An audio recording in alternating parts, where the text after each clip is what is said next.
Daily. Taste the Daily.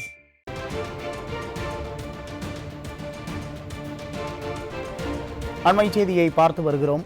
Chennai Kilpauk மருத்துவமனைக்குள் புகுந்து rowdy வெட்டி படுகொலை செய்யப்பட்டிருக்கும் சம்பவத்திற்கு கடும் கண்டனம் தெரிவித்துள்ள அதிமுக பொதுச் செயலாளர் சட்டமன்ற எதிர்க்கட்சித் தலைவர் எடப்பாடி கே பழனிசாமி இன்னும் 3 மாதங்களில் இந்த கொடுமைகளுக்கு எல்லாம் முடிவு எட்டப்படும் எனவும் உறுதிபட தெரிவித்திருக்கிறார். இதனை அண்மை செய்தியாக பார்த்து கொண்டிருக்கிறோம்.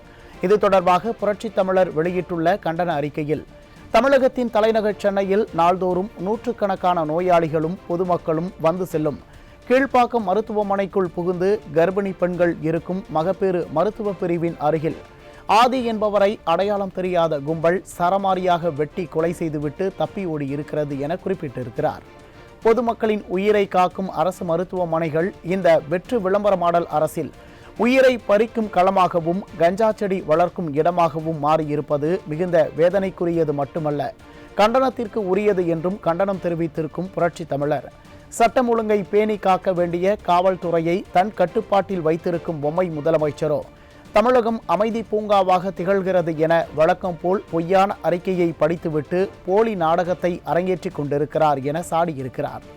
பேருந்து நிலையங்கள், காவலர் குடியிருப்புகள், அரசு மருத்துவமனைகள் என கொலைகள் நடைபெறாத இடங்களே இல்லை என்று சொல்லும் அளவிற்கு கொலைக்களமாகவும் ரவுடிகளின் தலைமையிடமாகவும் தமிழகம் மாறி வருவதை அறியாமல் சிலம்பம் சுற்றுவதையும் விண்டேஜ் கார் ஓட்டுவதையும் ரீல்ஸ் எடுத்து பதிவிட்டு விளையாடும் ஒரு பொம்மை முதலமைச்சரை பெற்றிருப்பது தமிழக மக்களின் சாபக்கேடு என கடுமையாக விமர்சித்திருக்கிறார்.